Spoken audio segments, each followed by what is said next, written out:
GHMC standing committee మరోసారి ఏకగ్రీవమైంది. ఇద్దరు BRS కార్పొరేటర్లు తమ నామినేషన్లు విత్డ్రా చేసుకోవడంతో స్టాండింగ్ కమిటీ ఏకగ్రీవమైంది. తమకు సంఖ్యాబలం లేకపోవడంతోనే తాము పోటీ నుంచి తప్పుకున్నట్టు బీఆర్ఎస్ కార్పొరేటర్లు తెలిపారు. స్టాండింగ్ కమిటీకి ఎంఐఎం నుంచి 8, కాంగ్రెస్ నుంచి 7, బీఆర్ఎస్ నుంచి 2 నామినేషన్లతో మొత్తం 17 నామినేషన్లు దాఖలయ్యాయి. ప్రస్తుతం కొత్త స్టాండింగ్ కమిటీ మెంబర్లలో 8 మంది ఎంఐఎం, 7 కాంగ్రెస్ సభ్యులు ఉండనున్నారు. గత 10 ఏళ్ల నుంచి మొదటిసారి కాంగ్రెస్ కార్పొరేటర్లు స్టాండింగ్ కమిటీలో ఉంటున్నారు. ఈరోజు స్టాండింగ్ కమిటీ మెంబర్గా నేను గత 11th 2 ఫిబ్రవరిలో వేసింటి.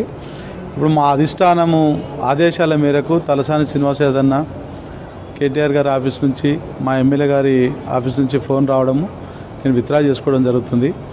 ఎందుకంటే గత 9 సంవత్సరాల నుంచి మేమే స్టాండింగ్ కమిటీలో అందరం టీఆర్ఎస్ వాళ్ళే ఉండ్రి.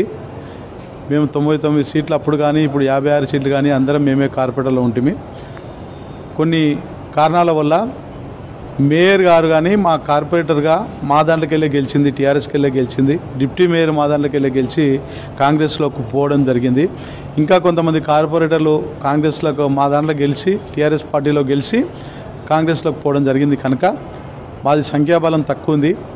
అయితే ఇప్పుడు మొత్తం బీజేపీ, కాంగ్రెస్, ఎంఐఎం మొత్తం కుమ్ముక్కయ్యి వాళ్ళందరూ ఒకటిగా ఉండి వీళ్ళు నామినేషన్ వేయకపోవడం, బీజేపీ వాళ్ళు ఎవ్వరుడుక స్టాండింగ్ కమిటీకి నామినేషన్ వేయకపోవడమే దీనికి నిదర్శనము. కాంగ్రెస్, ఎంఐఎం, బీజేపీ కలిసింది అనడానికి పదే చెప్తుంటారు. బీజేపీ బీఆర్ఎస్ ఒకటని కాదు, ఇప్పుడు దీంతో తేటతెల్లమైపోయింది. బీఆర్ఎస్, కాంగ్రెస్, ఎంఐఎం, బీజేపీ కలిసింది. ఎప్పుడు బీఆర్ఎస్ ఎవరితో కలవదు, ఒకటే పార్టీగా ఏకాధిపత్యంగా ఉండి వారు ఒక్కరే గెలుచుకున్న సీట్లు 99 సీట్లు. రాబోయే రోజులలో ఉడక 100 సీట్లు గెలిచి మళ్ళీ కైవసం చేసుకుంటాం జీహెచ్ఎంసీ అని నేను గంటాపదంగా